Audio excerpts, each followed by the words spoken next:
agua, llevo tu remo en el mío. Creo que he visto una luz al otro lado del río.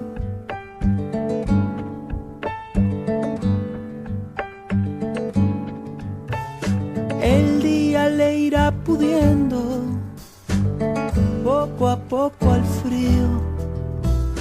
Creo que he visto una luz al otro lado del río.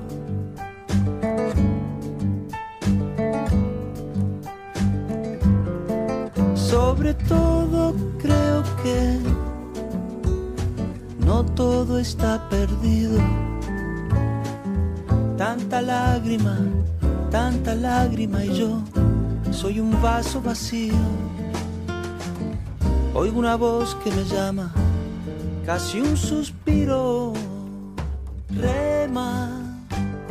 Olá, ouvintes da Central 3. Hoje é quinta-feira, 22 de novembro de 2018. Estamos aqui no Estúdio Major, em Tijuca, para mais um Lado B do Rio.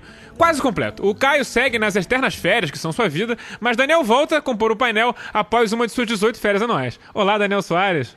Olá, tô de volta. Calúnia, que eu tiro 18 férias anuais, eu tenho 30 dias de férias anuais e as divido para maximizar o tempo de ócio criativo, que eu ainda tenho direito, né, como diria o Hélio Gaspar, o privilégio adquirido das férias. Fui ao estrangeiro, mas voltei. Dessa vez voltei. Vamos ver como será para os próximos meses.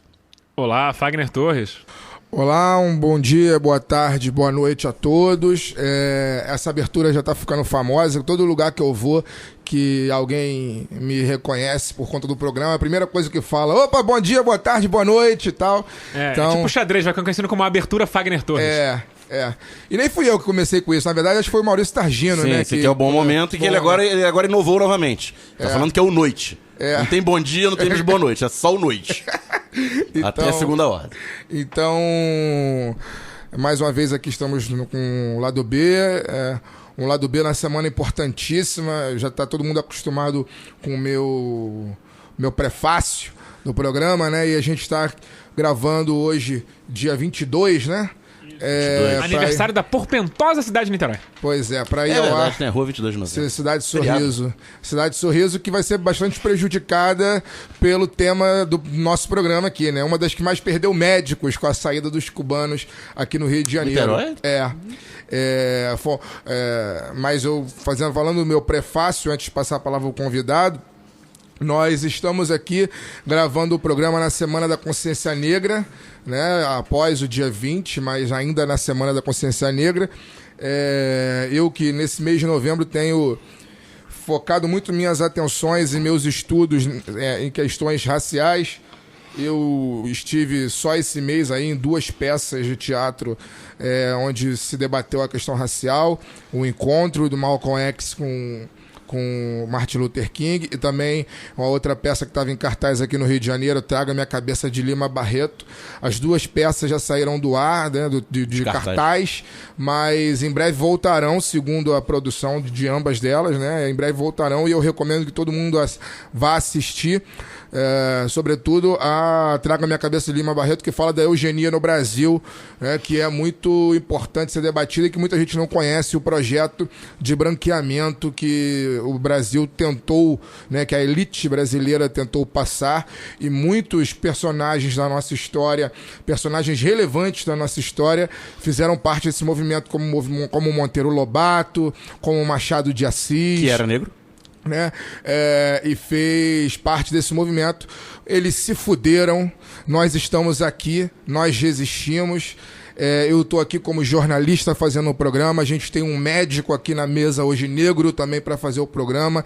Então vocês que eram a favor e que ainda hoje continuam com o processo de branqueamento do Brasil, vocês se fuderam. Quantos mais vocês derrubarem de nós, outros virão. Então não adianta. A gente é semente e quando você derruba um, nasce outro mais forte que a gente. Então é isso, vamos lá pro programa. Só pra dar uma dica cultural rápida, falou de 2 coisas que saíram de cartaz, vamos lembrar que entrou em cartaz o filme do Spike Lee aqui no Brasil, o Black Klansman. Então aí, se alguém quiser ver alguma coisa tem título cultural... em português? Não. Tá chamado de filme do Spike Lee na notícia, não deu tempo de eu abrir aqui. Mas deve ser o membro da Clã Negro. Ou deve ser um nome louco, né? Porque filme brasileiro, enfim. Outro filme importante pra assistir é Libertem Angela Davis também. É bem forte e bem bacana. Antes de chegar ao nosso convidado, temos alguns reclames no Lado B do Rio. O Lado B do Rio ficando cheio de propagandinhas agora. Primeiramente, agradecer ao Lívio que trouxe pra gente... Momento publi. Uma bela caneca do Lado B do Rio. E você, que é fã do Lado B do Rio e quer ter uma caneca do Lado B do Rio pra tomar seu café do Lado B do Rio, que vai ser lançado eventualmente, vocês podem entrar lá no site da Mug.io Canecas e pedir uma caneca do Lado B do Rio. Amanhã é Black Friday, então se você pedir uma, outra vem de grátis, como diria o outro. Então é isso aí, a gente não ganha um centavo com isso, mas o Lívio ganha, então é bom sempre ajudar o próximo e comprar uma caneca maneira. O Lívio é nosso ouvinte, nosso Faz amigo, parte da comunidade nosso Lado B. fã, esteve com a gente agora pouco antes do início da gravação. Nos viu comendo kaftas? Comendo kaftas e esfirras no Bom Árabe, aqui no Sabor do Árabe, na rua... Frequente, bom lugar.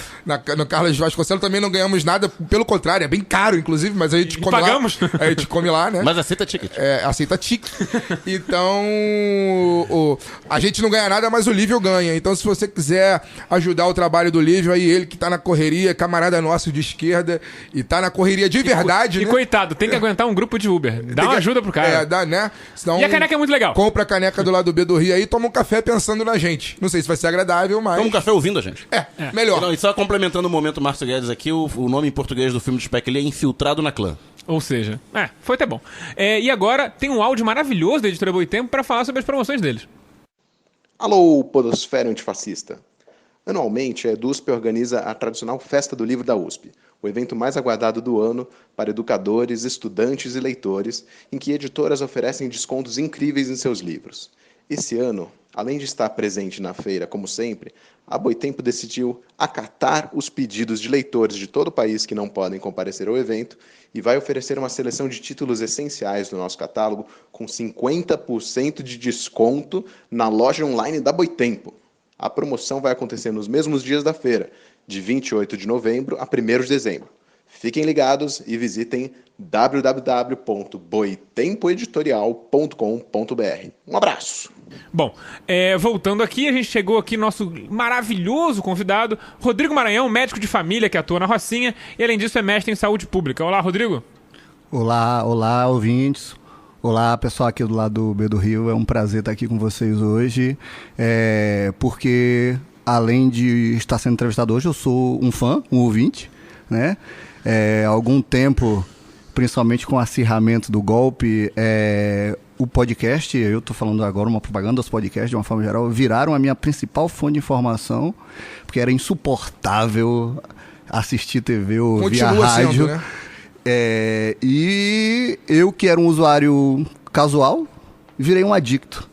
E é um grande prazer estar aqui com vocês hoje. Bom, então vem aqui usar essa droga maravilhosa que é o podcast junto da gente, mas eu lanço logo a pergunta: como é atuar na ponta do serviço público de saúde e como a classe médica em geral reage a ter que fazer esse tipo de trabalho? Eu vou primeiro falar um pouco de quem eu sou, né? Assim, Rodrigo Maranhão é um apelido que eu ganhei porque eu sou maranhense, né? Eu sou médico de família no Rio de Janeiro, mais especificamente na Rocinha. Rocinha, que é um dos lugares com maior incidência de hanseníase e tuberculose no Rio de Janeiro. E o lugar que o governador Whitney Houston, acostuma com esse apelido, tem uma certa fixação. Tuberculose, na verdade, é um dos maiores do país. Talvez, né? O maior do país. Hansen não mais hoje, mas tuberculose é um dos maiores do país. E eu sou o preceptor da residência de medicina de família que a gente tem dentro da comunidade, que é uma experiência muito interessante de estar formando médicos dentro da Rocinha, dentro de uma comunidade, dentro da favela no Rio de Janeiro. A favela que é a maior, né? A maior do Brasil, né? Rocinha é a maior do Brasil, não é isso? Varia de estatística para estatística. A estatística oficial acho que fala em 55 mil moradores.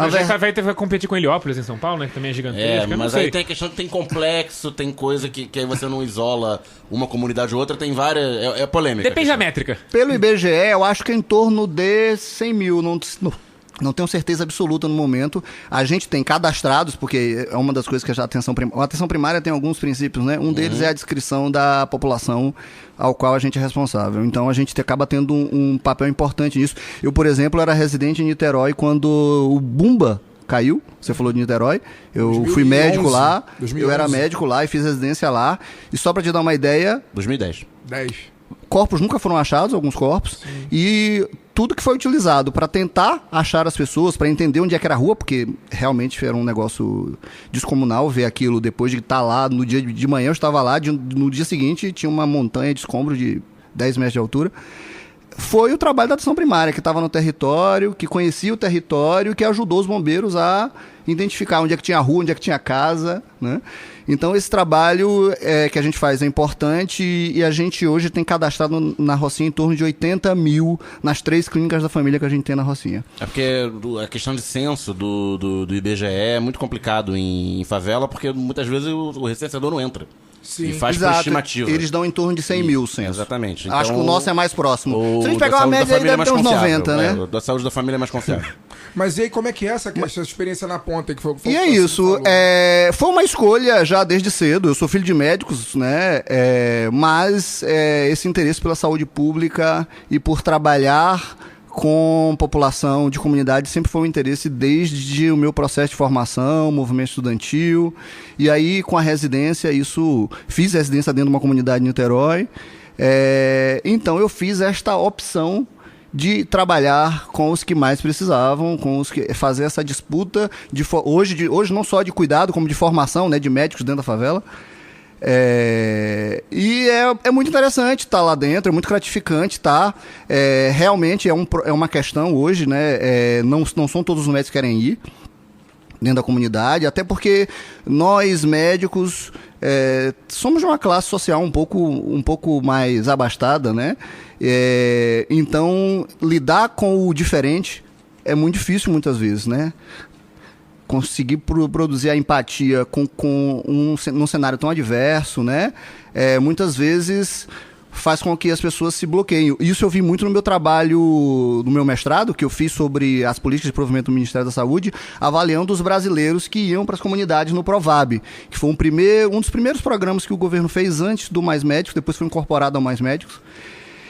E o que a gente consegue perceber é que era muito difícil para aqueles jovens médicos, eles não tinham ferramenta para estar entrando dentro das comunidades, né? E o fato de que a atenção primária, medicina de família, ser um pouco escanteada dentro da formação médica, faz com que esses médicos não consigam produzir uma caixa de ferramentas, que não é a caixa de ferramentas do hospital, né? Ela é diferente, para estar lidando com as pessoas no território delas, né? Com as pessoas na casa delas, com as pessoas com o direito de ir e vir, diferente do hospital, onde você está deitado e o médico é o poder do espaço, né? Na casa deles, não. O poder é o poder do usuário, o poder não é do médico. Então, construir uma caixa de ferramentas para lidar com a longitudinalidade, essas adversidades, com a incerteza, né, de lidar com os processos de saúde e doença, que são muito mais diversos do que o que está no livro que foi feito no hospital, trazem muita angústia para os médicos e eles se afastam desses lugares, né? Agora, deixa eu te fazer uma pergunta. Você acha que o fato, embora você seja filho de médicos, mas você é um médico negro, eu não lembro quantas vezes eu fui atendido por um médico negro na vida, muito provavelmente nenhuma vez, né? Você acha que isso fez diferença na construção dessa empatia que você tem por trabalhar numa favela também, ou não? Eu acho que sim. Eu sou negro, mas eu sou filho de 2 médicos, como você falou. E meu pai é um médico negro que foi da favela, que cresceu e viveu na favela. Mas eu, durante a minha vida, tive pouco contato. O meu contato talvez tenha na minha memória afetiva com os avós, né, com os amigos do meu avô, na casa da minha avó. Vivi e fui criado, tanto que eu fui criado entre brancos, né? Outro dia eu me peguei para pensar que eu não tive nenhuma namorada negra, né? A minha esposa é a mulher, ela é uma índia com europeus, né? Ela é a mulher mais negra que eu tive relacionamento, e eu fiquei me questionando sobre isso, já numa outra afirmação que o movimento estudantil e que a formação política dá pra gente, né? De pensar, poxa, por que eu não tive... né? E por que eu não tive namoradas negras? E na verdade eu não tinha namoradas negras porque você não circulava eu não nos circulava espaços nesses que espaços. elas estavam. eu fui circular nesses espaços por escolha no meu processo de formação, de emancipação durante a faculdade de medicina, né?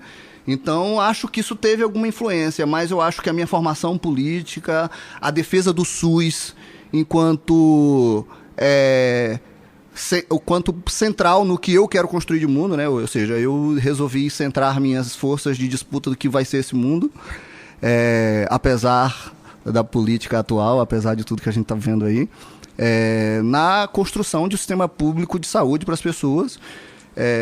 Isso vem da minha formação política dentro da universidade. Eu te faço essa... Você quer, a doutrinação da universidade. Sobre o SUS, se você... eu ia falar que eu fiz essa pergunta porque eu tava ouvindo um podcast de alguns amigos médicos, você deve conhecer, inclusive eu queria mandar um abraço para eles. Eu acho que, se eu não me engano, 2 deles são ouvintes do Lado B. O Aristóteles Cardona Júnior, que é professor de medicina e comunidade lá na Universidade Federal do Vale São Francisco, Unifasf, e o Tiago Henrique Silva, que também é médico, e eu acho que, se eu não me engano, eles são ouvintes lá do B, porque eles nos seguem no Twitter. São meus amigos, amigos pessoais. Eles lançaram um podcast recentemente, essa semana, né, que eu tô tentando buscar o nome, eu sou péssimo com o nome, o Medicina em Debate, né, e eles lançaram para falar sobre o Mais Médicos, essa primeira edição deles, e eles falam no podcast, o Felipe Proenço, que foi coordenador do Mais Médicos lá na Paraíba, fala que a diferença de relacionamento entre, quando foi falar da questão dos médicos cubanos, a diferença de relacionamento dos médicos cubanos nas comunidades pobres, nas favelas, nas comunidades ribeirinhas, de uma maneira geral, nas comunidades indígenas e quilombolas, para os médicos brancos brasileiros é abissal, porque os cubanos eles não se sentem médicos daqueles lugares, eles se sentem parte daqueles lugares, que é algo que, enfim, tá na formação médica deles, na formação humana deles, talvez. Coisa que a nossa formação aqui brasileira, não só a formação em medicina, mas a formação social brasileira não nos dá. Que não é, a gente não se sente, a gente se sente parte da parte boa do país. A parte ruim é uma parte excluída, né? Não é Brasil. A gente consegue não é nem gente, compartimentalizar, na verdade, né? Isso, né? Pois é. Você trouxe uma questão interessante nesse sentido. Parte dali. Eu fui várias vezes a Cuba porque eu fiz residência, como eu falei, em Niterói. Não sei se todo mundo sabe, mas Niterói iniciou a atenção primária. A atenção primária é um dos níveis do sistema. Não sei se a gente vai entrar muito nisso aqui pra gente não perder tempo. É um dos níveis do sistema onde o médico de família está inserido, né? É o principal espaço de atuação do médico de família. A primeira vez que eu ouvi falar de médico de família foi com o programa da Prefeitura de Niterói, final dos anos 80, eu acho. Início dos anos 90, 91. Do comunista Jorge Roberto Silveira. Não comunista, mas brisolista na época, né? E o PDT, época trabalhista Jorge Roberto Silveira. O PDT trazia em seu programa o socialismo moreno, né? Que incorporava algumas diretrizes do programa social cubano. É muito interessante ver isso hoje, porque, assim, eu fico com medo de falar isso e eles começaram a mudar o nome das unidades, né? Mas grande parte das unidades de saúde de Niterói, da atenção primária, tem nomes de heróis da Revolução Cubana. Correto. Grande cidade. Procedimento Parabéns, Niterói. O próprio Fidel Castro veio inaugurar unidades com o nome dele, inclusive. Sim, eu lembro disso. E por que isso acontece? Porque o Jorge Roberto, numa ida a Cuba, porque eles estavam fazendo Cuba transferindo tecnologia para o Brasil, por acaso no momento de crise em Niterói, e o próprio Jorge Roberto foi a Cuba. E quando ele viu a organização da atenção primária, ele falou assim, eu quero isso. Mas ele foi de Niterói ou ele foi de Miami? Porque dizem que ele mora lá. Mas hoje não é dia de falar mal dele, vamos falar bem dele. Estamos em 1979, quando oficialmente ele morava no Ingá. As pessoas mudam, algumas pra pior. De Miami ele não conseguiria pelo embargo, né? Não, agora tem. Eu por acaso passei terça-feira pelo aeroporto de Miami, tinham 7 voos só naquele dia. Mas enfim. Crítica à parte. Mas no final das contas, Niterói, que tinha isso, eu acabei indo algumas vezes a Cuba. No meu mestrado, eu fui a Cuba de novo. E é muito interessante você ver uma turma de medicina em Cuba, né? Uma turma de médicos cubanos em sala de aula. Diferente do que aconteceu aqui, onde dos meus 100 colegas de turma tinham 2 negros. Em Salvador, tá? Eu fiz medicina em Salvador. Tinham 2 negros. Salvador, que não é da novela, da vida real. Mais ou menos 50% da população é negra. Tem 60% da população negra, e na faculdade de medicina 2. Federal da Bahia? 2%. Não, eu fiz Escola Baiana de Medicina. Mas na Federal se repete o padrão. Não, Inclusive sim, tem eu uma quero falar, foto porque eu clássica de acesso- uma outra amiga que ela era a única negra da turma, numa turma de 80 alunos. Ou seja, tá mantendo a proporção. Embora Salvador seja uma cidade com grande presença negra, os espaços elitizados e são brancos. E aí, você chega numa turma cubana e ela é colorida. O único lugar que eu fui no bairro chinês, e no bairro chinês eu encontrei chinês misturado com todo mundo, foi em Cuba. O bairro chinês em Havana é misturado. Não tem chinês, não vi um chinês... Chinês retinto.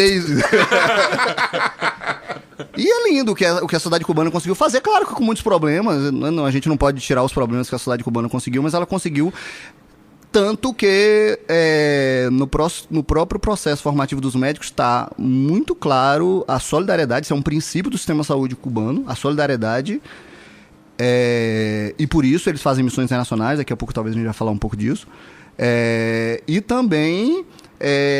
ir aos lugares mais distantes. Não à toa, os melhores da turma lá, segue a lenda, eu não vi isso, mas o que eles dizem é que os melhores da turma são os elencados quando se formam para ir para os lugares de mais difícil acesso em Cuba, e as pessoas têm um orgulho de fazer isso. Engraçado, entre aspas, né? É uma crítica que você ouve muito da medicina elitista e tal, no Facebook e nas redes sociais da vida, aos médicos cubanos, que essa formação humanizada, né, baseada na questão do contato humano, etc., é vista como fragilidade. Né, que os médicos cubanos são mal formados, porque eles são praticamente assistentes sociais. Isso não é medicina, isso é santeria. Como se isso fosse um problema. Isso é uma visão ainda ruim e, na verdade, eu digo atrasada do que a medicina, né? Assim, não dá pra... Isso, na verdade, é um surto de brasileirismo do Brasil. O Brasil é isso. Porque não dá pra... brasileira. Não dá pra gente falar do cuidado simplesmente a partir das questões biomédicas, né? Existe uma série de outras tecnologias que não é o tomógrafo, que não é os exames médicos, que estão envolvidos em dar cuidado às outras pessoas, né? E ainda fica uma observação, quando você vai num clínico, porque hoje em dia se você está no plano de saúde, você não consegue ser atendido por um clínico minimamente razoável que vai te dar minimamente atenção. Então, hoje em dia, mesmo tendo plano de saúde, você acaba tendo que não pagar por fora para ir no médico. Sim. E aí, quando você vai no clínico, o nego fica assim, nossa, esse médico é excelente, recomendo, porque ele conversa com você, ele quer saber da sua vida. Eu vou chegar lá. Então quando você paga R$600 numa consulta, aí pode. É isso aí, eu vou chegar lá. Antes de passar a palavra de novo para o Ciso para ele poder falar de SUS com o Rodrigo, eu tenho aqui um depoimento a dar sobre a questão do Mais Médicos no Rio de Janeiro, porque muitas vezes, talvez até o próprio senso comum de esquerda, vamos dizer assim, imagina que antes dessa treta toda, que agora a gente está acompanhando de onde os médicos vêm e tal, muitas vezes as pessoas imaginavam que os médicos cubanos só estavam nos rincões do Brasil, né? Norte, Nordeste e tal. O Rio de Janeiro vai perder, segundo uma matéria que eu li, quase 400 médicos, né? Com a saída de Cuba do programa, né? 48 cidades vão perder médicos e no total... Um estado que tem 90 e poucos municípios. Exatamente, são quase 400 médicos que estão indo embora. E eu tenho um relato para poder dar. Eu moro, né, todo mundo sabe, eu moro na zona norte do Rio de Janeiro, né, não é o bairro mais pobre, mas está muito mais longe ainda, ele está mais perto de ser mais pobre do que de ser o mais rico, né? Nessa equação ele está mais perto do lado mais pobre. Então, a minha tia, que morava comigo até 2-3 anos atrás, uma senhora, minha tia-avó, até contei isso, aqui eu nunca, no programa eu nunca contei, mas escrevi sobre isso, acho que no nosso site. Há uns 4 ou 5 anos atrás, ela com 79 anos foi fazer uma consulta na clínica da família perto da minha casa. Ela, servidora da educação, aposentada, com 79 anos, né? Se professor hoje em dia, para poder dar ativa, tá difícil pagar um plano de saúde, imagina aposentado, né? E ela foi ser atendida na clínica da família lá, com a consulta de revisão mensal. E ela chegou dessa consulta maravilhada em casa, como diria Bel Braga. Chegou maravilhada, né? E aí eu perguntei por quê. E ela falou porque ela foi atendida por um médico. Ela não me disse que era cubano. Ela falou que foi atendida por um médico que fala enrolado, e, se não me engano, era Juan o nome dele. Ele fala meio enrolado, mas ele me entendeu e eu entendi o que ele disse mesmo sendo enrolado. E eu nunca fui tão examinado em toda a minha vida. Eu tô em 79 anos, já fiz meia dúzia de operações e nunca fui tão examinada na minha vida. Fiquei 1 hora no consultório, ele perguntou sobre os meus pais, como os meus pais faleceram, que tipo de doença eles tiveram, perguntou sobre os meus irmãos, quem tá vivo, quem morreu, se quem morreu de quê, quem tá vivo tem o quê. E eu nunca passei por isso em 79 anos de idade. E aí eu, curioso demais, como sempre fui curioso, quando ela chegou em casa com um sorriso, apaixonada pelo médico, eu fiquei pensando, falei, cara, que estranho, fala enrolado. Vou procurar saber que porra é essa amanhã. Aí eu passava pela clínica da família para poder pegar o metrô para ir trabalhar. E aproveitando no caminho para ir trabalhar, eu parei na clínica da família e perguntei à menina do atendimento. Falei, por que o doutor XYZ e tal? Acho que era Juan, mas não tenho muita certeza. Ela falou, é o cubano que tá atendendo com a gente aqui há 1 mês e pouco. Aí eu comecei a rir, né, na frente dela, dei uma risada assim. Ela, o que foi? Não, eu falei, não, nada não. Só pra saber. E fui trabalhar. Ela pensou que você já tava com preconceito com os cubanos, né? A minha tia com 79 anos, ou seja, né, ela já fez meia dúzia de operações na vida, uma mulher de 79 anos, na época, dizer que levou 79 anos para ser bem atendida. É inacreditável isso. Isso que você traz, eu vou tentar juntar com o que você falou, Alcísio, sobre essas outras tecnologias, né? Só para te dar uma ideia, acho que, até onde eu sei hoje, a especialidade de Medicina de Família e Comunidade, da qual eu faço parte, é a única que estuda comunicação clínica. A gente faz consulta na faculdade porque um cara falou assim, vai lá e faz. A gente nunca estudou as técnicas envolvidas em fazer uma consulta, né? E a gente estuda. Tem que aprender a dar aula, o médico não tem que aprender a dar consulta. O médico não tem que aprender a fazer consulta, exato. E a gente estuda isso em medicina de família, assim como os cubanos também estudam lá. O que ela vivenciou nada foi mais do que usar essa caixa de ferramentas que não está só nos aparelhos sofisticados da medicina, né? Só para finalmente fazer a pergunta que eu queria, o SUS, ele... Tecnicamente, ele é livremente baseado no NHS, que é o Sistema de Saúde Britânico, que foi o primeiro sistema de saúde universal criado de maneira gratuita, esse conceito aí que a gente tem no Brasil. Estamos falando do imediato pós-guerra, para localizar... Em 1947 que ele foi criado. E aí, então a gente tem essa questão e aí o SUS tem suas particularidades, até porque nós não somos um país como o Reino Unido, né? Nós temos vários entes federativos, inclusive o município, bizarramente é um ente federativo no Brasil, mas isso é uma questão para um outro tipo de podcast. E como a gente, como a medicina, como o conceito de medicina cubana conversa com esse conceito livremente baseado no inglês que foi criado na legislação original do SUS? Então, por acaso, o NHS que você falou, inclusive, é um orgulho da população inglesa, né? Foi utilizado, inclusive, como moeda de troca durante o Brexit com a população da Escócia, com ameaças de perda do NHS. A única coisa que a Thatcher não conseguiu vender foi isso, então dá para ter uma ideia. E aí, na verdade, o que a gente sabe hoje é que, assim como o modelo inglês, o modelo cubano foi baseado em outros preceitos que não o do aumento da tecnologia, como o americano, que era da regionalização da saúde, né? Seguindo um relatório chamado Relatório Dawson, onde ele discutia exatamente que um sistema de saúde, para ser de melhor, mais eficiente, né, mais adequado, ele tinha que estar mais próximo das pessoas e tinha que se desenvolver em níveis de atenção de forma regionalizada. A gente preferiu copiar o modelo americano, que diferente do cubano, do inglês, e a gente pode extrapolar também o canadense, Portugal, Espanha, que tem modelos baseados na atenção primária, assim como o NHS, tentam usar exatamente essa regionalização e hierarquização do sistema para conseguir ser mais eficiente na proposição de respostas às diferentes necessidades de saúde da população. É por isso que, na verdade, eles estão tão parecidos, porque eles usam na base do sistema a mesma coisa que o nosso ex-prefeito Eduardo Paes, e ele não fez isso porque ele... né, é um arauto da saúde pública. É até interessante verba isso, federal, né?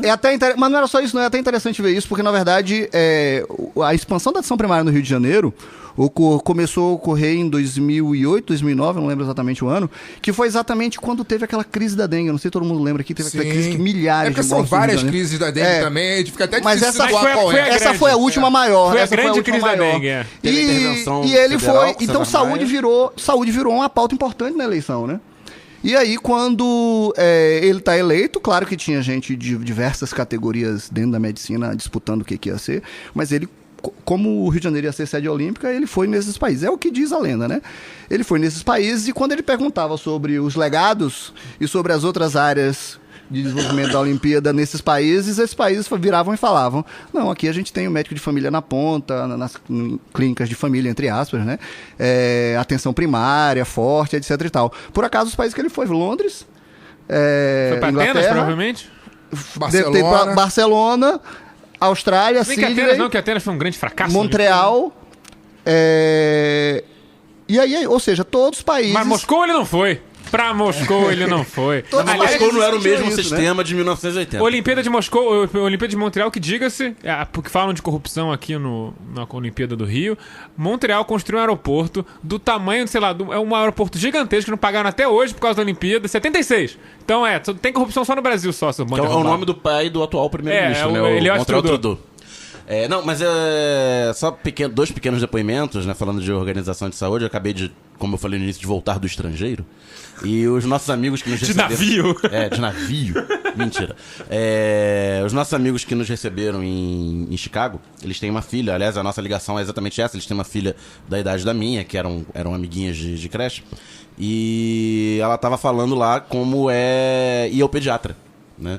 E aí você falou dessa questão do modelo baseado na tecnologia em detrimento do trato pessoal.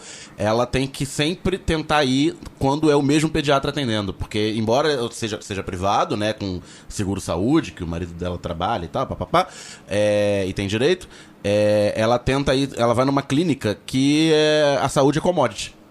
Né, você é atendido por quem estiver lá. Então ela tenta ir sempre no mesmo pediatra, porque esse pediatra rolou uma transferência lá com a filha gostou do pediatra, o pediatra é simpático, ela gostou, ela confia no pediatra, então ela só vai na consulta no dia que aquele profissional específico atende para tentar manter algum tipo de ligação com o profissional.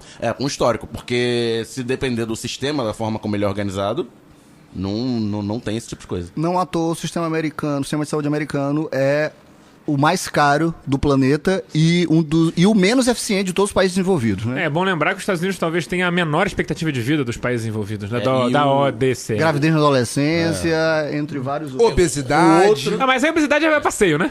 O outro pequeno depoimento é a direção oposta do depoimento do Fagner, da tia dele. Uma amiga minha, psicóloga, classe médica, ela é até ouvinte do programa. Psicóloga, classe média, um dia estava indo trabalhar, em pé no ônibus, o ônibus bateu na Avenida Brasil. Não foi uma batida grave e tal, mas ela começou a sentir umas dores. Alguns dias depois, estava sem plano de saúde, aquela coisa, foi no emergência de um hospital público, não lembro qual agora, acho que Bom Sucesso, não lembro. E aí, aquela fila para ortopedista, é sempre um profissional meio raro e tal, Depois de muita fila, ela foi atendida entre aspas, falou que o profissional estava no telefone, mal olhou pra ela, tava falando besteira no telefone, não tava resolvendo nada importante, tava falando besteira. E aí mal olhou pra ela, senta aí e tal. Aí ele fala aí, tipo, dando atenção pra ela enquanto falava no telefone. Aí ela falou, tava no ônibus, o ônibus bateu e tal. E ele deu um remédio, um analgésico qualquer genérico pra ela, receitou. Aí ela ficou com a receita e dispensou, tipo, próxima. Ela, não, o senhor não me examinou, o senhor mal me ouviu, ficou aí no telefone. Passou uma descompostura nele. Aí diz que ele parou, meio assustado, desligou o telefone, aí examinou melhor e tal, aí mudou a prescrição e no final falou, mas você faz o quê? Ela é branca, aí, mas você faz o quê? Aí ela, eu sou psicóloga. Aí ele, logo vi que você era diferente. Pessoas de primeira classe e de segunda classe, né? Merecem cuidados diferentes, nada, né? O silêncio explica tudo. Mas então, então, chegamos aí à questão dessa capilaridade e muita gente está falando assim, mas não vai ter um médico, mas eles também não eram competentes e tudo mais, então você tá aí você tem um puta de um lugar de fala que você já foi a Cuba 200 vezes, ele trabalhou com o médico cubano, então fale também um pouco sobre as competências do médico cubano. A gente falou sobre a falta de compreensão da maneira como ele aborda o paciente, mas também sobre essa questão de como o médico, ele, por ser um médico de família, e porque a gente aqui no Brasil tem muito hábito de ir direto no especialista com problema, vou no neuro, vou no ortopedista, e isso é uma coisa meio que impensável em outro sistema de saúde. Então, talvez seja parte do motivo. Eu acho que o Fagner quer complementar a minha pergunta. Quero complementar a pergunta. E quero que você fale trazendo para o que o Alciso começou a falar, que é a questão da competência do médico, que foi muito questionada e tal, queria que você dissesse também um pouco como é que foi, se você participou, e deve ter participado, da discussão inicial, né? Porque eu me lembro que eu como repórter, na época, repórter aqui no Rio de Janeiro, eu entrevistei muitas vezes eu não sei se ele ainda é o presidente, mas ele era o presidente do Sindicato dos Médicos aqui do Rio de Janeiro, e o Sindicato dos Médicos do Rio de Janeiro, na época, se posicionou radicalmente contra a chegada dos médicos, né? E eu queria que você falasse um pouco sobre isso. Até me perdi nas perguntas agora, porque o Alciso fez. Você falou, talvez vou responder primeiro a sua. Sim, aí depois o Alciso volta. Depois o Alciso volta e me pergunta de novo a dele. Fagner sempre estragando o rolê. Ele foi para outro canto. Para mim os assuntos eram complementares, mas tudo bem. E aí, o que acontece é o seguinte, realmente a corporação médica foi vorazmente para cima do programa Mais Médico, né? Com poucas exceções, que por acaso, entre as exceções, não sei por que está exatamente os médicos de família. Eu, inclusive, falava na época assim, gente, peraí, eles estão vindo para cá para ocupar os lugares na atenção primária, os lugares que eu quero, são lugares onde eu trabalho, né? Nós somos muito poucos médicos de família no Brasil, então todos nós nos conhecemos, né? É triste saber disso. É triste, a gente queria que tivesse mais, né? Até porque nosso compromisso é com a saúde da população, né? E aí, eu falei assim, e a Sociedade Brasileira de Medicina de Família, inclusive, foi a única sociedade de medicina das sociedades médicas que se posicionou favorável, né?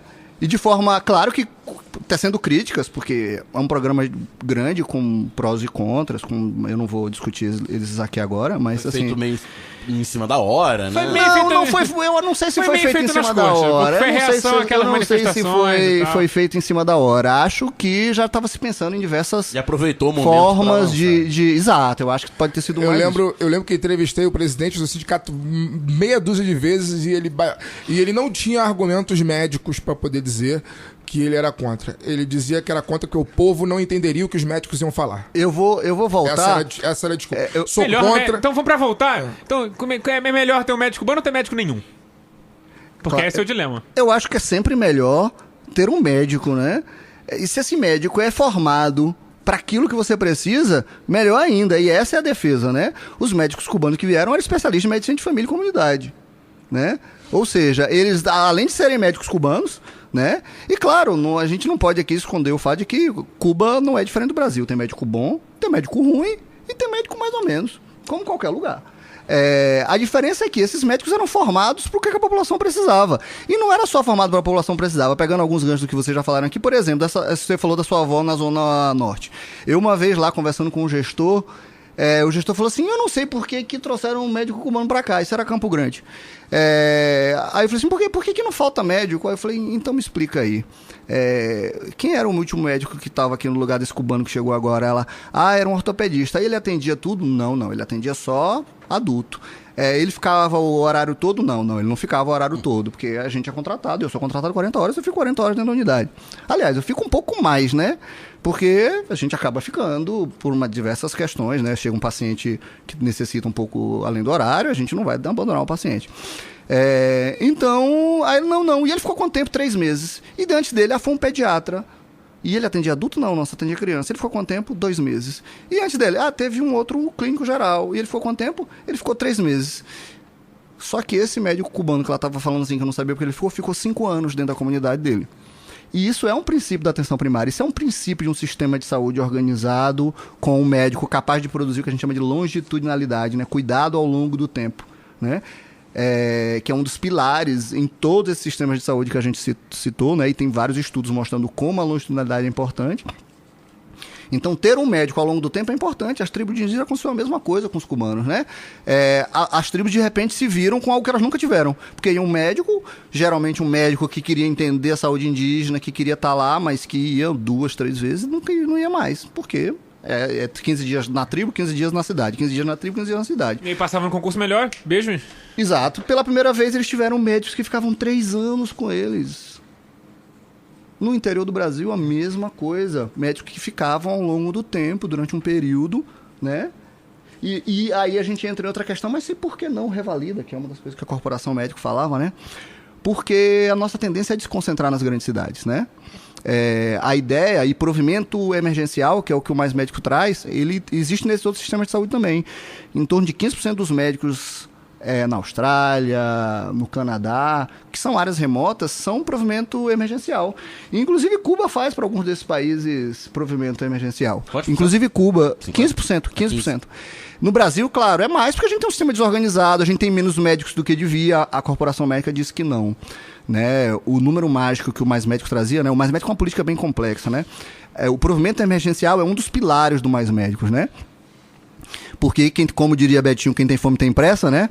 É muito fácil falar que a gente vai formar médicos para daqui a 20 anos com a população hoje que precisa de médicos. Então, o provimento emergencial era um desses pilares. O outro era a formação.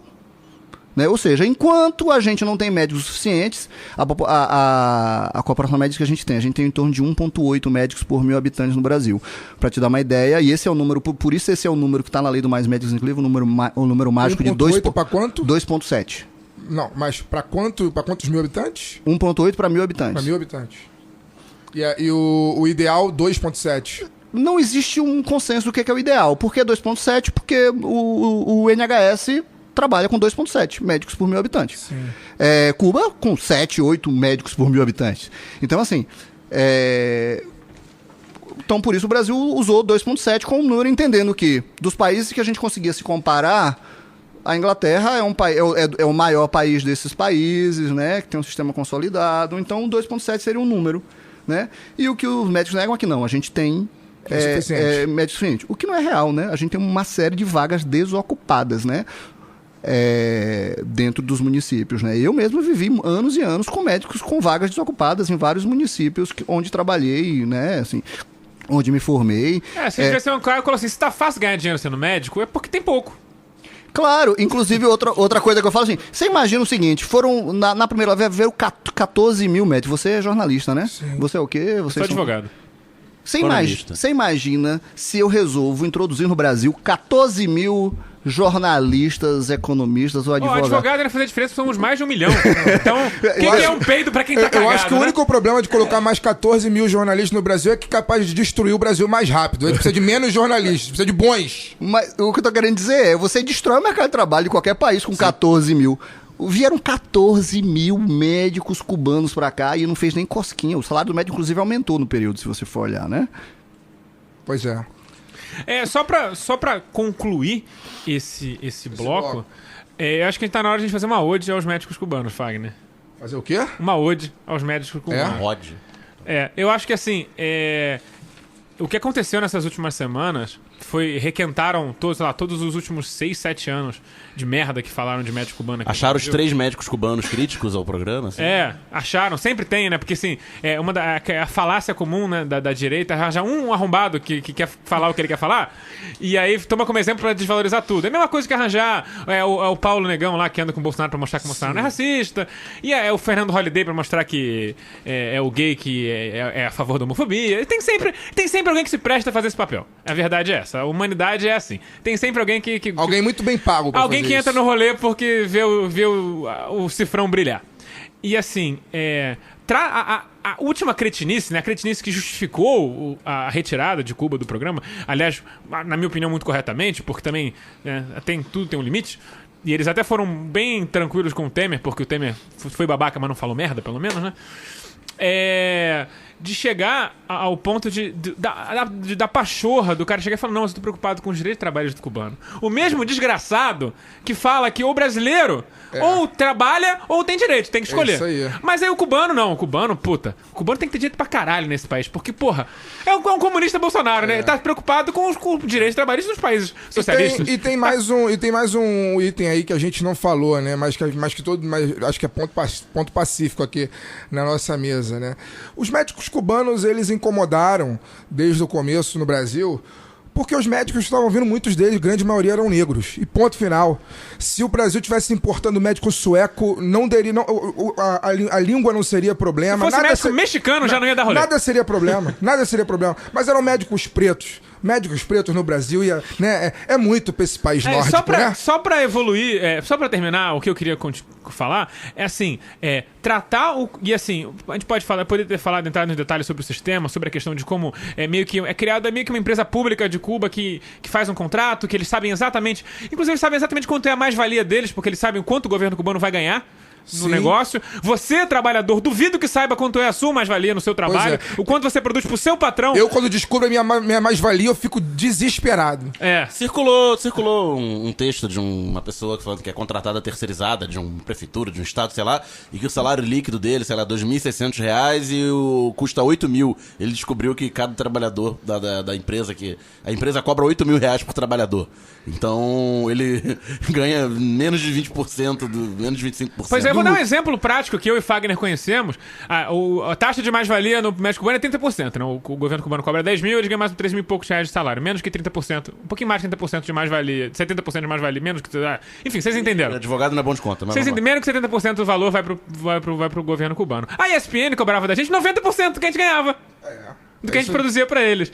Então, só pra dar um exemplo, um abraço, Fábio Chiorino, que é assim que funciona na vida real. A iniciativa privada tá lá pra explorar você e ganhar dinheiro em você. Pra lucrar. A diferença é que o dinheiro que vai pro governo cubano é pra manter a faculdade, é pra manter a educação dessas pessoas, é pra manter a infraestrutura cubana. Entendeu? Aquele dinheiro tá indo em prol dos próprios cidadãos. Estado. Então, assim, na verdade, né? ele tá ganhando o salário dele, mas o resto do dinheiro também tá indo em benefício dele indiretamente, porra. Sim. Não fode, caralho. Pra família dele que ficou. Isso, e a gente não pode esquecer que assim, não existe, as pessoas veem um produto na mesa e acham que o que está sendo exportado é um produto, né? A gente exporta soja transgênica para o mundo inteiro, né? E aí a gente está preocupado porque Cuba está exportando trabalho, né? Mas só o que se exporta é trabalho. Sim, não é outra coisa. A diferença é que o governo cubano está exportando o trabalhador médico que não vem para ficar aqui não, ele vem para passar um tempo. Claro que alguns podem querer ficar, claro, como brasileiros quiseram ir para os Estados Unidos, obviamente nem todo mundo em Cuba quer ficar em Cuba, assim como... Sei lá, o cara pode se apaixonar, casar, a vida dele. Exato. E aí, não é só uma questão de mais-valia nesse sentido de Cuba, né? A cooperação com o médico cubano, e é muito interessante porque essa cooperação tem muitos anos, Cuba tem cooperação com quase 70 países. Menos da metade desses países paga pela cooperação. A maior parte desses países, Cuba faz essa cooperação por solidariedade com as pessoas que precisam. Sim. Cuba forma muitos médicos desses países. Angola é um grande exemplo, talvez o maior. Cuba forma e devolve esses médicos para os países formados. É importante ressaltar que esses mesmos médicos que falam que médico cubano é um bando de médico mal formado, não teria a capacidade técnica de conhecimento de fazer o que eles fizeram no surto de ebola no oeste da África, por exemplo. Não teria. Exatamente. Então, assim, e são pessoas, você vê quando são entrevistados, pessoas politizadas, estão conscientes do que está acontecendo, sabem por que estão indo, sabem por que vieram, não são pessoas de maneira nenhuma sendo enganadas por ninguém. Então, a pessoa que está tentando ser... condescendente com o cubano, tratar ele como um coitado, não tem envergadura moral pra amarrar o sapato de um médico cubano. Só queria falar isso. E aí eu acho que pra encerrar o bloco, né, o que mostra muito bem a diferença do governo socialista de Cuba, né, do ponto de vista humanitário para o seu vizinho, por exemplo, o Império, ao qual Cuba resiste há quase 60 anos, né, que enquanto os Estados Unidos importa soldado para poder abater populações no mundo todo, Cuba importa médicos para poder salvar essas pessoas. Exatamente. Exporta médicos, né? Essa é a grande diferença. E para poder encerrar minha participação nesse bloco, eu queria deixar frisar uma coisa que eu fiquei muito impactado. Quer dizer, eu não fiquei impactado porque eu sei que o Brasil é isso, né? Eu sei que eu conheço muito bem o país que eu vivo, por isso que eu não tenho orgulho nenhum de ser brasileiro. Mas eu ouvi uma coisa que o Felipe Proenço falou no programa, que eu falei no início do programa, que o Brasil foi o único país na história da cooperação internacionalista de médicos de Cuba. O Brasil foi o único país que se referiu a esses médicos como escravos. Nenhum outro país no mundo, na história da cooperação internacionalista de Cuba, chamou médico cubano de escravo. Então, isso diz muito sobre o que é o Brasil. Tem uma questão étnica, como você falou, envolvida nisso mesmo. Eu vou dar um outro exemplo, né? Todo mundo paga plano de saúde, né? E ninguém fala, por exemplo, que que absurdo que é o plano de saúde que eu paguei não passar integralmente o valor do que eu paguei para o médico que cuida de mim. Não, Ninguém fala isso. E tem aí que as entender pessoas que, porra, podem... mas é uma empresa. E as pessoas podem falar o seguinte: não, mas eles não fazem isso por quê? Eles não fazem isso porque parte do que eu pago é revertido para as outras pessoas que necessitam de mais cuidado do que eu. Então, é mais ou menos isso que Cuba faz. Cuba não paga integralmente aos médicos o que ela recebe, é verdade. Mas ela usa esse montante, só para não entender, o salário médico em Cuba quase dobrou durante nos últimos anos por conta das cooperações internacionais. O salário dos médicos em Cuba, tá? O salário que eles recebem lá, não só os médicos, os outros profissionais de saúde, quase dobrou em Cuba, né? Além disso, eles fizeram mais cooperação internacional com outros países. Ou seja, é exatamente isso. Agora, quando é o plano de saúde, não tem problema. Quando é uma empresa que tem lucro. Agora, quando é o pior é que o bloco tá muito estourado, mas eu queria fazer mais uma pergunta, mas sei lá, eu vou tentar encaixar esse no outro bloco de alguma forma. Vou passar pro caô da semana.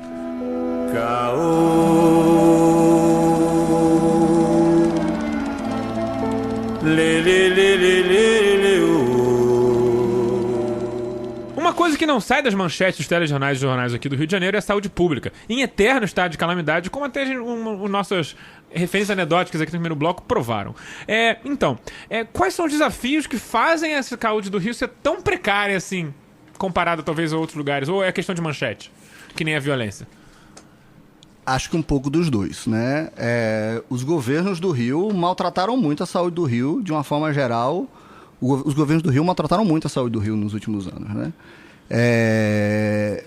Ao longo da história. Primeiro porque sempre ideias que, quando você vai olhar na literatura internacional, não fazem muito sentido, né? A construção de diversas... E aí eu vou dar um exemplo, talvez eu seja um pouco... As UPAs, né? As UPAs não fazem nenhum sentido pensando a literatura. São caras. Uma UPA hoje no Rio de Janeiro gasta, por exemplo, o equivalente a 20, 25 equipes de saúde da família. Uma UPA com 3 médicos, 2 médicos. Elas... Na verdade, o que a gente precisaria, como em outros países, era ter a atenção primária mais... Mas o que eles tratam a UPA como se fosse um desafogo do hospital. A ideia é essa, mas na verdade nada mais foi do que um grande programa eleitoreiro do nosso ex-governador, e o pior é que se alastrou pelo Brasil, né? Não, tem em Minas, tem... se alastrou pelo Brasil. O governo federal encampou também o projeto. Se chegar algum estudioso de saúde pública em qualquer lugar do mundo, olha aquilo e não entende por que aquilo existe. É bom pra quem aluga o container. É bom. Se você imaginar que uma UPA com 2, 3 médicos em plantão nunca é o mesmo médico, né? Ou seja, aqueles princípios que a gente falou antes. E eles têm um custo com menos resolutividade de 20 equipes de saúde com 20 médicos, tá? 20 equipes com 20 médicos, 20 enfermeiras, numa proporção mais razoável do que a gente tem hoje, 10 odontólogos, com 20 técnicos de enfermagem, pensando na proporção que a gente tem hoje. 20 equipes teriam hoje, com a proporção tem diminuído o número de agentes comunitários, né? Os grandes, como sempre, né? Os mais... A corda sempre estoura primeiro nos mais fracos, né? Os agentes comunitários são os primeiros demitidos da saúde do Rio de Janeiro dentro desse processo aí. A gente já vem há mais de um ano com uma diminuição gradual. A gente tinha 6 por equipe, hoje a gente tem 4 por equipe. É a ideia, né? Algumas 4, outras 5. Mas a meta é 4. A meta é diminuir. O agente comunitário, ele é um assistente social? O que ele é? O agente comunitário, ele é parte integrante da equipe de saúde da família no Brasil todo, né? O agente comunitário começou num programa chamado PAX, lá no Ceará. E ele teve resultados muito bons, com diminuição de mortalidade infantil, de diarreia em crianças, de ganho de peso em crianças, de tratamento de algumas doenças, geralmente como malária, são pessoas da própria comunidade, né? Geralmente são pessoas da própria comunidade e que tem que, na verdade, geralmente não, tem que ser da própria comunidade. Até para participar da seleção tem que ser da própria comunidade. Fazem uma formação para fazer essa ponta da ponta. Exatamente. Né? Eles são as vozes, eles são essa conexão entre a equipe técnica de saúde e a população. E eles têm um papel importante porque eles ajudam a gente a exatamente essa coisa que falavam dos médicos cubanos, né? A falar a língua da população, né? Porque se é difícil não é só difícil para o médico cubano, né? Para mim, que sou maranhense, quando chego no Rio de Janeiro, os dialetos, as diferentes falas são... É difícil, né? É difícil de... Exato. Imagina, a gente trabalha em territórios de violência. Eu entro e vou na casa das pessoas. Você acha que a gente vai na casa das pessoas como? Sem alguém que entende a linguagem do território... e dá segurança para que a gente vá. Eu sempre entrei com muita segurança no território, porque eu sabia que quem estava do meu lado conhecia bem, e era igual um piloto de avião, né? Se o piloto está dizendo que vai decolar, eu vou decolar junto com ele. Então tem essa questão da... Então, ou seja, apesar de ter apesar de ter essa questão de, obviamente, no Rio de Janeiro tudo que acontece é maximizado, de fato, a saúde aqui é calamitosa, mesmo tendo tanto Instituto Federal aqui para ajudar, porque, né, tem um INTO, tem um INCA da vida, sempre é bom. E não é toda a capital que tem. Então, assim... Mas quem tem acesso a ele, você já viu?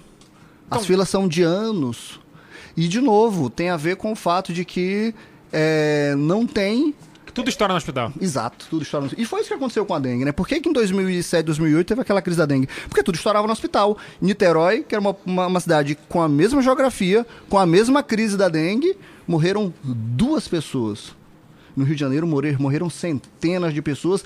E tem uma outra epidemia que foi escondida, né? Estavam onde? Exatamente, porque ela chegava no hospital aqui no Rio de Janeiro e ela ficava horas esperando.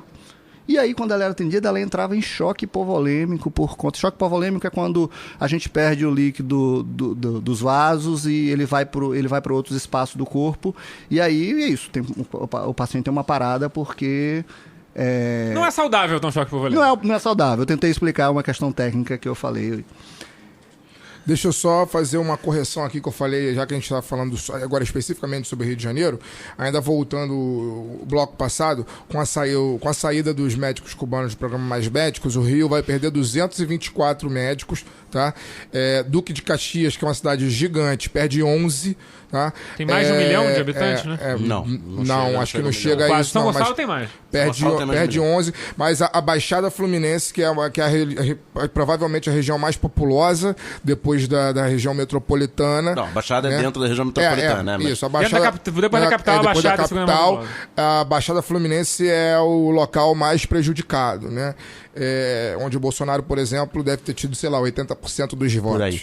Né? Então, enfim, né? Tudo tem a lei da causa e efeito. A gente avisou. Momento Kardec de Fagner Torres. Mas só pra... Politicamente ela vale. Pra emendar numa coisa que eu queria ter perguntado no outro bloco, eu não consegui. A questão que você fala, se você me baixa nessa tecla, você bateu no teclador, a UPA lá, cara, ineficiente, essa rotatividade alta de médicos, enquanto uma equipe de família é muito mais eficiente. Você logo citou junto às enfermeiras, os auxiliares de enfermagem. A relação do médico de família e também desse médico cubano que vem importado com os, digamos, entre muitas aspas, os auxiliares do serviço médico, que não são auxiliares, né? Tem o seu protagonismo da sua forma. É muito diferente de um médico tradicional brasileiro? Eu acho que a diferença está no processo de formação, né? Não só a nossa profissão é uma profissão muito elitizada, como a gente é formado para trabalhar em equipe, né? E trabalhar em equipe significa reconhecer o outro enquanto um parceiro, um igual, né? Isso talvez faça a diferença nesse sentido, né? Enquanto na nossa formação tradicional na Faculdade de Medicina, nós somos formados como os melhores, né? Até porque nós entramos na Faculdade de Medicina, nós somos os melhores, porque conseguimos entrar no mais alto nível, ou seja, os que não eram daquela classe social se tornam, né? Sim. Maranhão, queria que você falasse se é uma impressão minha, se eu estou errado, né?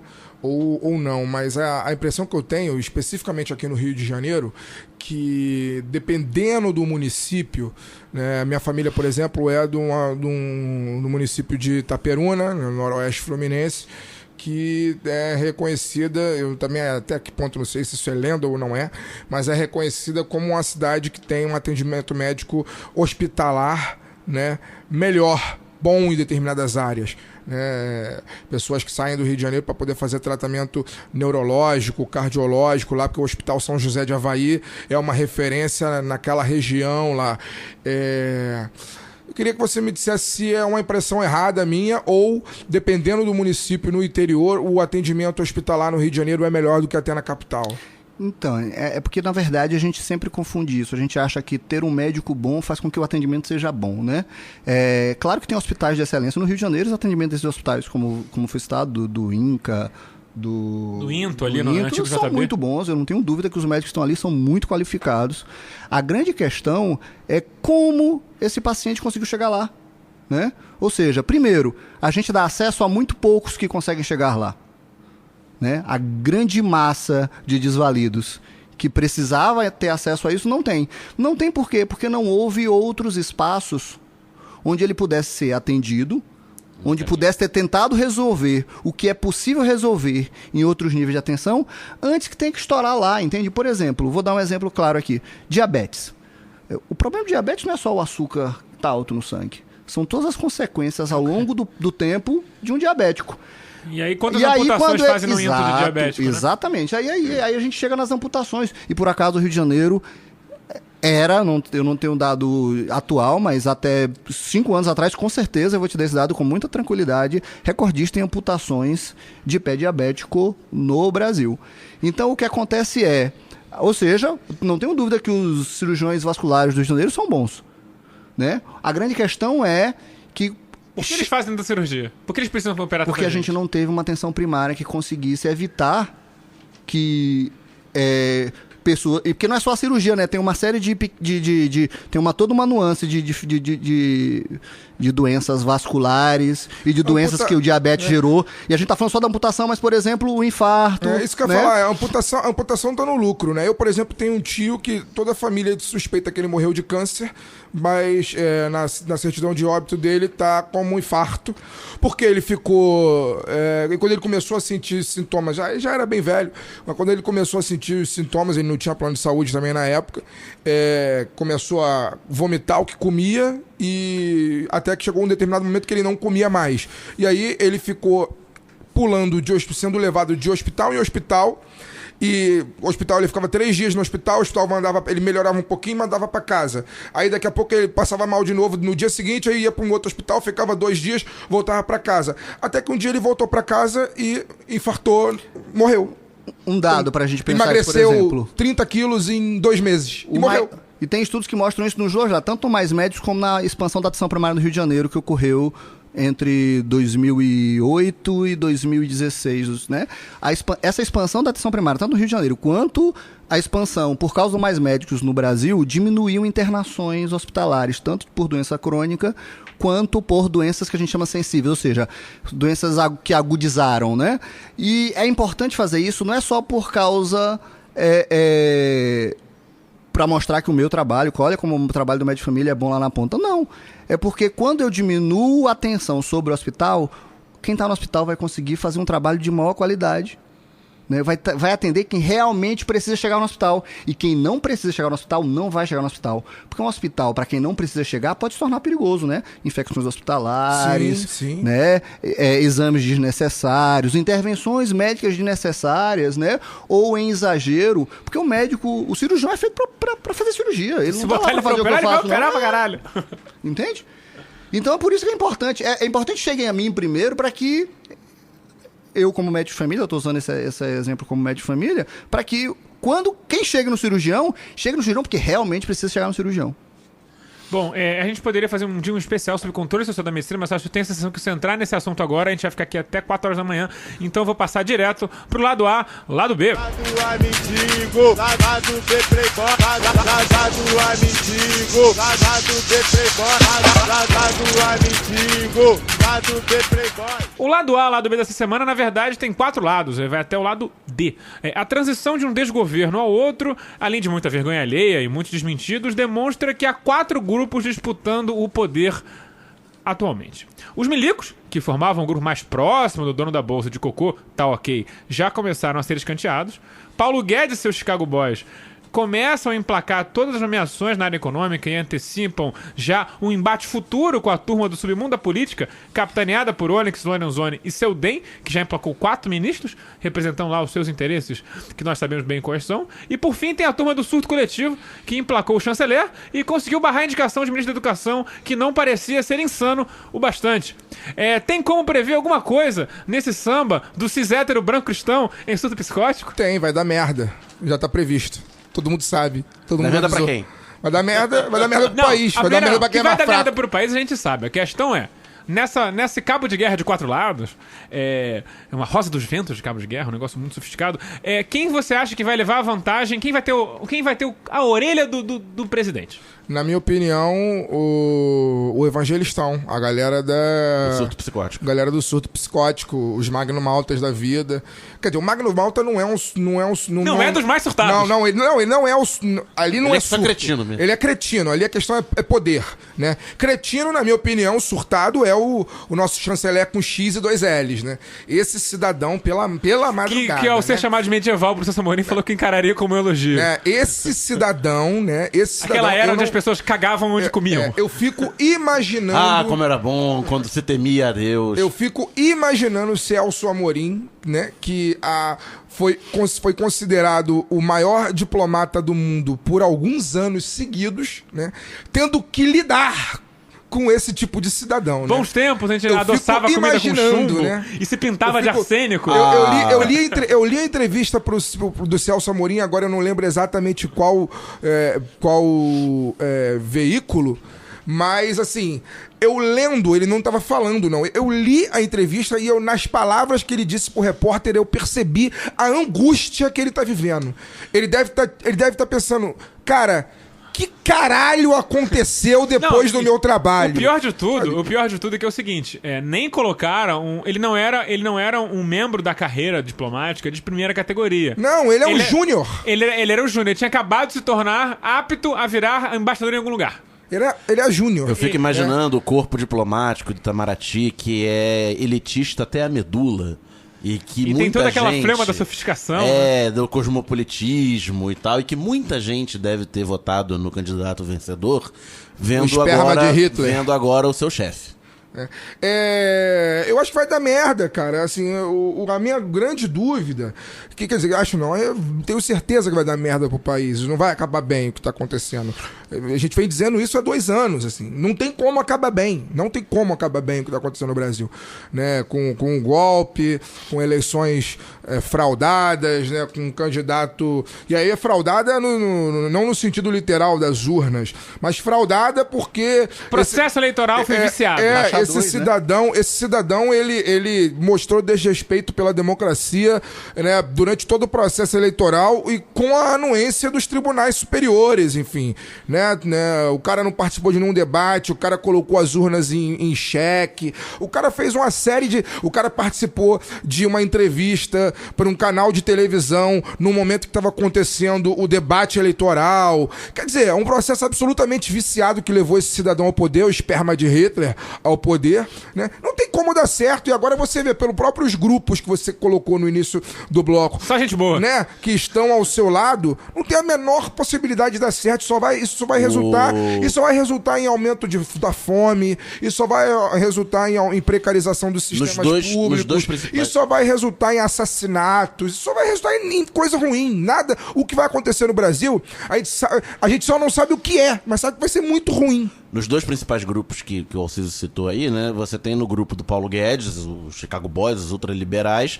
que eram conhecidos, que saíram do Chile. O Paulo Guedes saiu do Chile conhecido como piranhas, né? Que participa do grupo de piranhas. Pessoas que assaltaram, saquearam todo o Estado chileno. O objetivo dessa turma é o desmonte do Estado em si. Então vender o que der e por aí vai. Quem não tem empresta.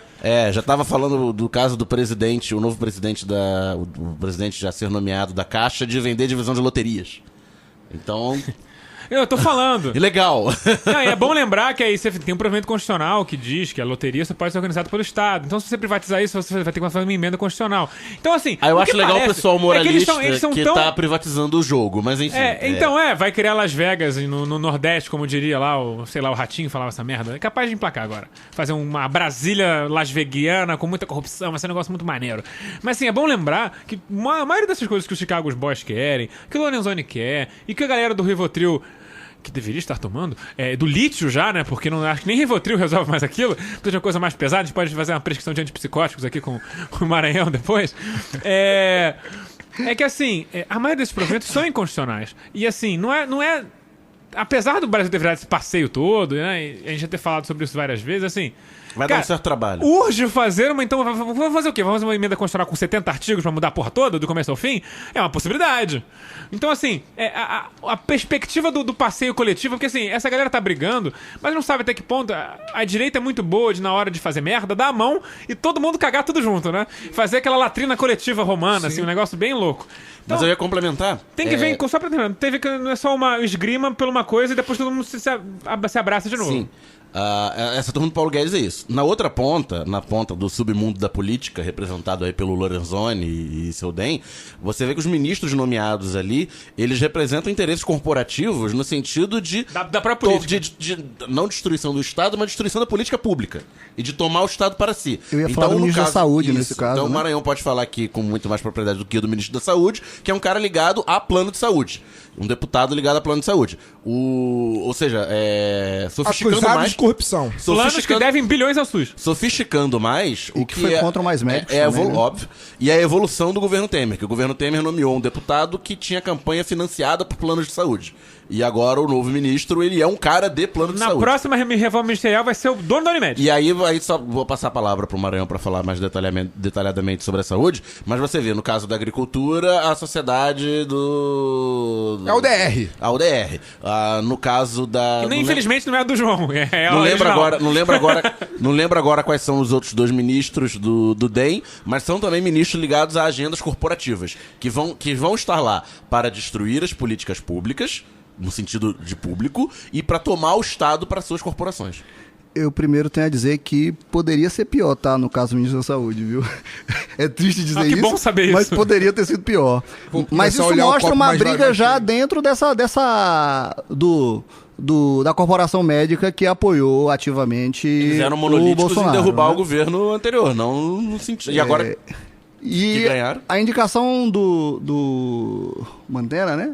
Mandetta. Mandetta. Eu sempre confundo o nome dele. Mas assim, já é uma indicação... Mantena é bem apropriado, né? Mantena é o do He-Man, já né? é uma indicação de para que grupo isso tá sendo pelo menos mais hegemônico dentro dessa disputa médica. Primeiro, ele foi contra o Mais Médicos, né? Ele é um grupo mais ligado aos conselhos, né? Os conselhos de medicina. E aí eu quero ver como é que vai funcionar dentro desse grupo, se eles vão engolir seco o fato de que, por exemplo, ele é contra o Revalida e a revalidação do diploma dos cubanos mesmos, os que o nosso presidente falou que vai revalidar, né? Além disso, ele é contra o próprio programa, né? Ele fala em criar uma carreira, ele mesmo já falava em criar uma carreira da importância, e aí eu quero ver como é que a gente vai conciliar, criar uma carreira médica... O médico, sendo médico, ganha salário de juiz, vamos ser sinceros aqui. Exatamente.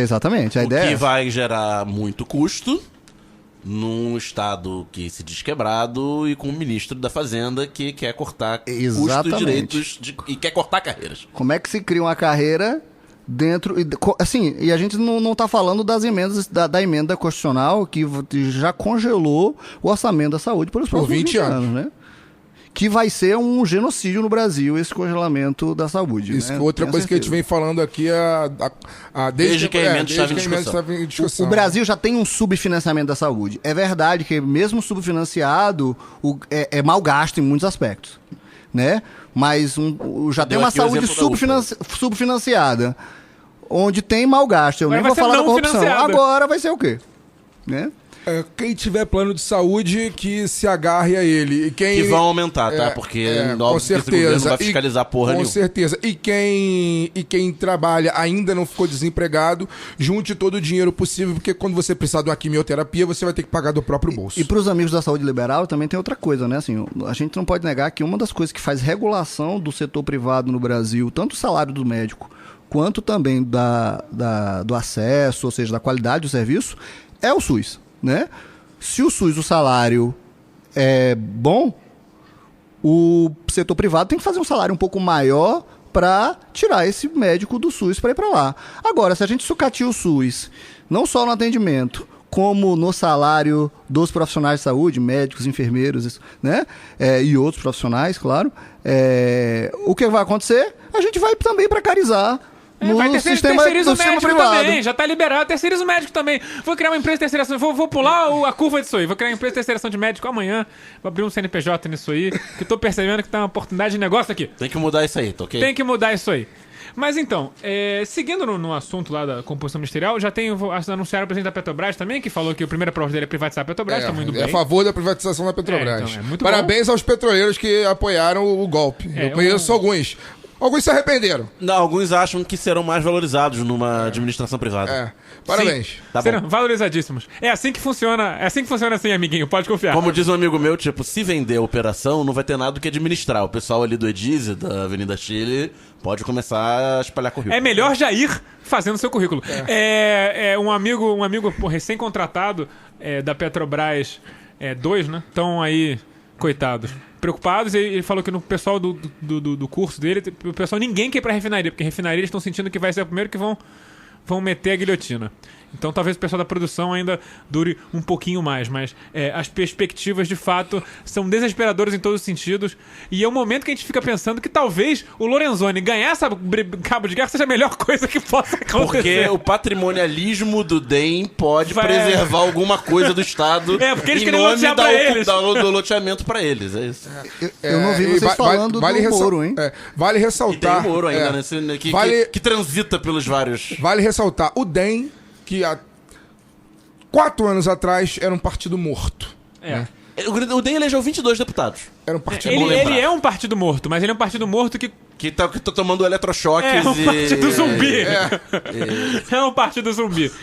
Ele consegue, de alguma forma... Aliás, já começa a sair notícias que o PSL está boladão, porque o DEM com 22 deputados e que chegou agora tá com 4 ministros. Como frota no ministro nessa porra? E o PSL, Explica que isso. é o partido do homem, Cadê a Joyce, ministro da comunicação? que elegeu Cadê? mais de Por 50 favor. deputados, não tem ninguém. Eu defendo a ideia que o governo precisa ser o mais anedótico possível. Inclusive, eu Eduardo sou a Bolsonaro da Casa favor, Civil. eu sou a favor do Olavo de Carvalho no Ministério da Educação. Eu sou a favor da Joyce Hasselman como ministra das Comunicações. Essa é perigosa porque ela é inteligente. Eu sou a favor de botar mesmo lá o astronauta na ciência e tecnologia. Gostamos. Eu acho que quanto mais Bidu grotesco... também, se quiser, eu acho que pode quanto botar mais grotesco for o governo... Franjinha na ciência e tecnologia é mais adequado que o astronauta. Eu acho que quanto mais grotesco for o governo, eu não sei até que ponto a gente vai conseguir, a gente que eu digo enquanto povo brasileiro, né, conseguirá identificar essa grotescagem toda, mas o mundo tá vendo o quanto é grotesco, né? Então,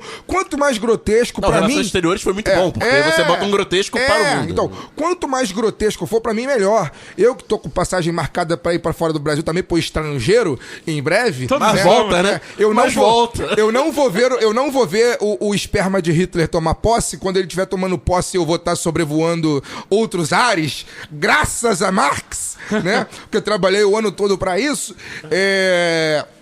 Eu já estou me preparando para poder responder as perguntas. Quando lá os hermanos que eu vou encontrar pelo caminho chegarem... Que estás... Chocados. Que passa em Brasília? Eu já estou preparando o meu discurso de destruição do Brasil, assim, de maneira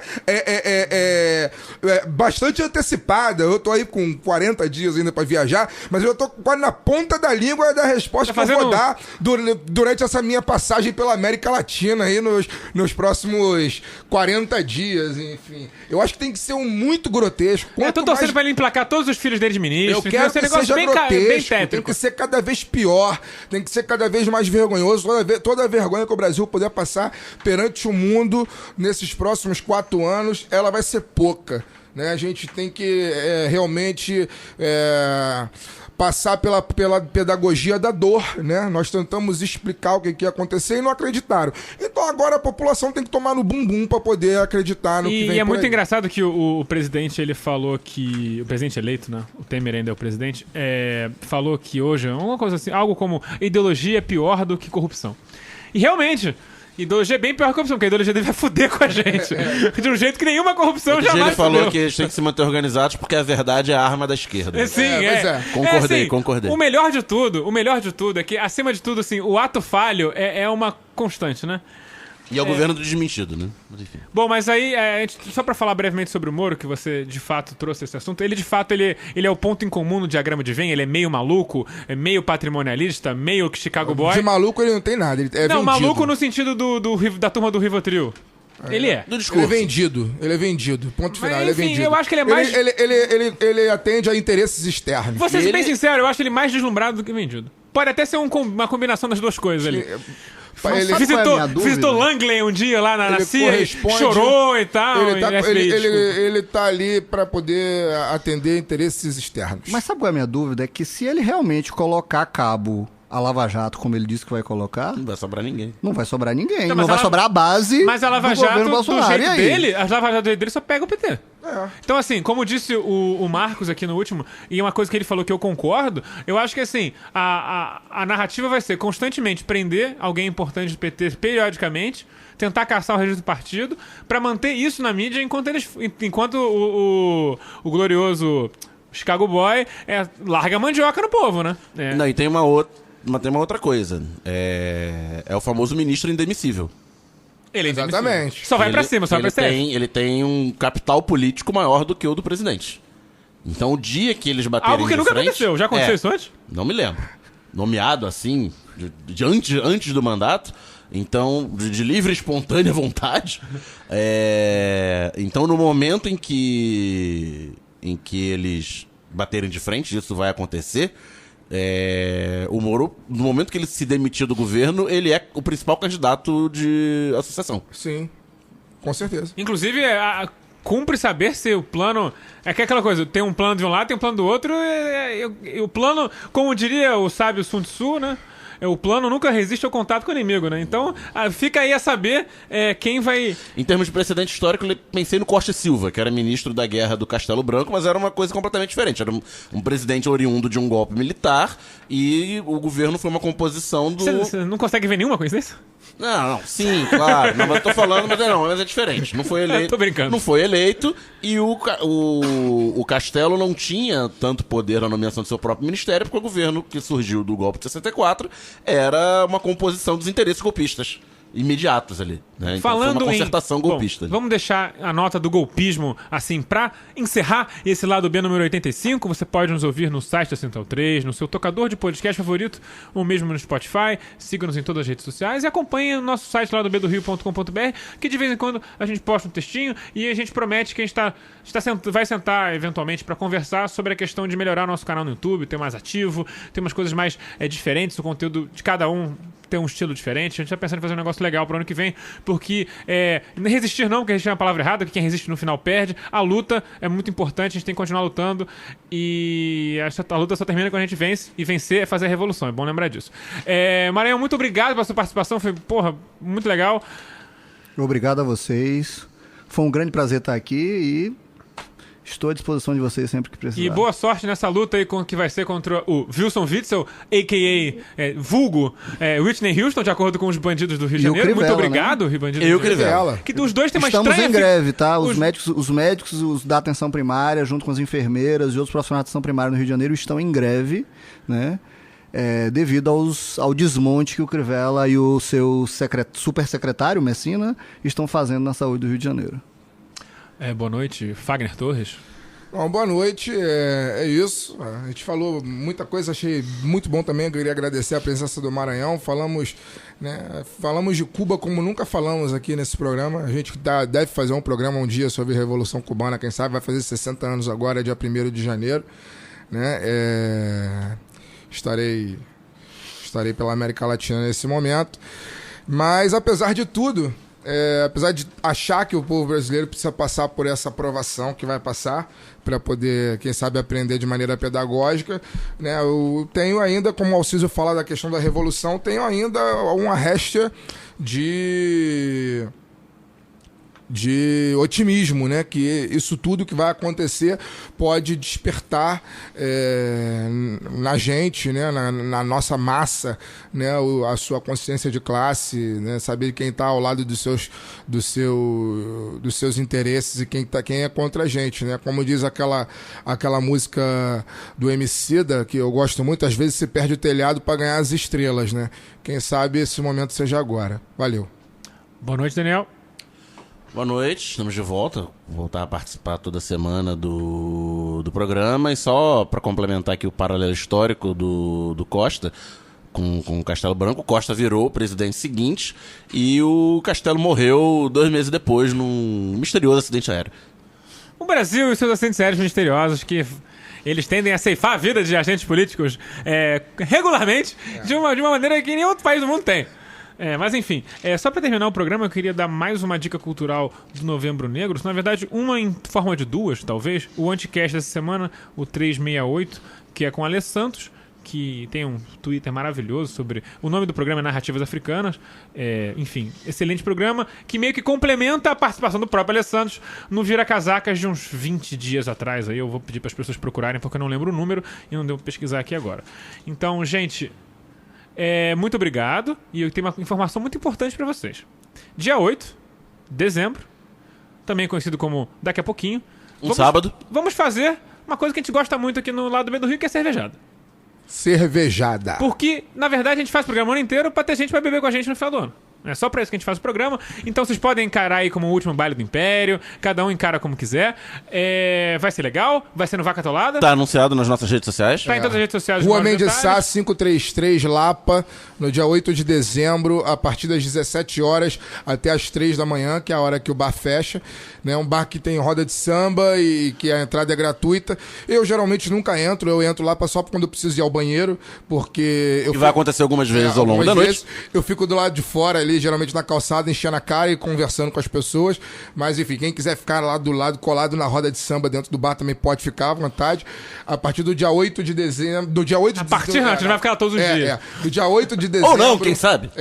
No dia 8 de dezembro, sábado, a partir das 17 horas, o lado B do Rio vai estar lá para fazer a sua cervejada, receber os amigos ouvintes, os convidados que passaram aqui ao longo do ano. Rodrigo, obviamente, está convidado. Né? O bar aceita cartão de crédito, cartão de débito, aceita tique, refeição. Muito importante esse dado. Aceita, né, tudo. E a cerveja é boa, gelada, tem bastante opção. E tem litrão, tem 600, tem à vontade. A gente vai ficar lá todo mundo conversando, sair de lá muito loeco e aproveitar o resto de democracia que ainda existe no Brasil, que vai acabar provavelmente 22 dias depois. É isso. Basicamente. É isso, gente. Então até semana que vem. Com mais lá do B do Rio, que eu não sei com quem o convidado vai ser, mas certamente será interessante. Valeu!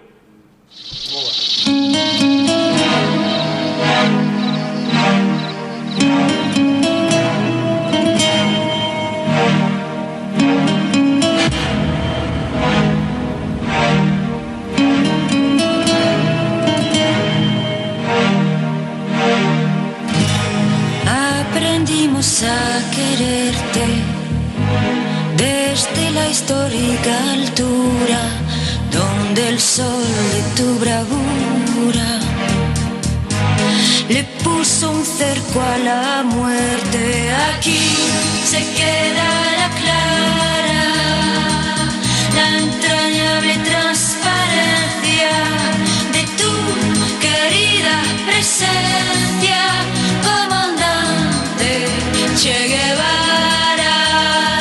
Hey.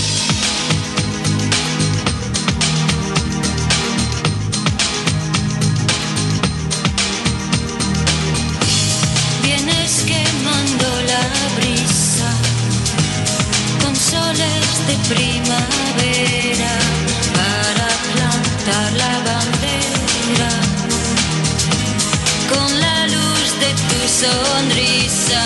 Aquí se queda la clara, la entrañable transparencia de tu querida presencia, comandante Che Guevara.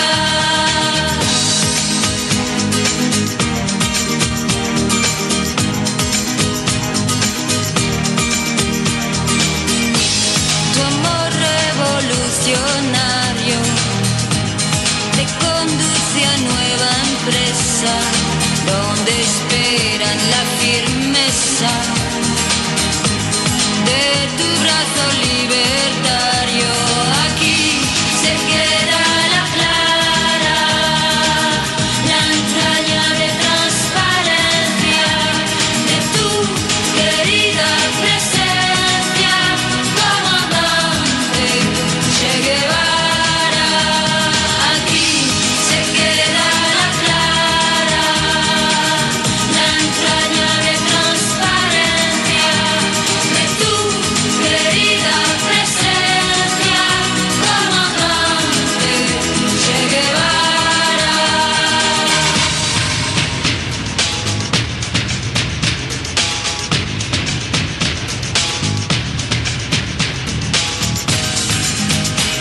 seguiremos adelante. Como junto a ti seguimos. Y con Fidel te decimos.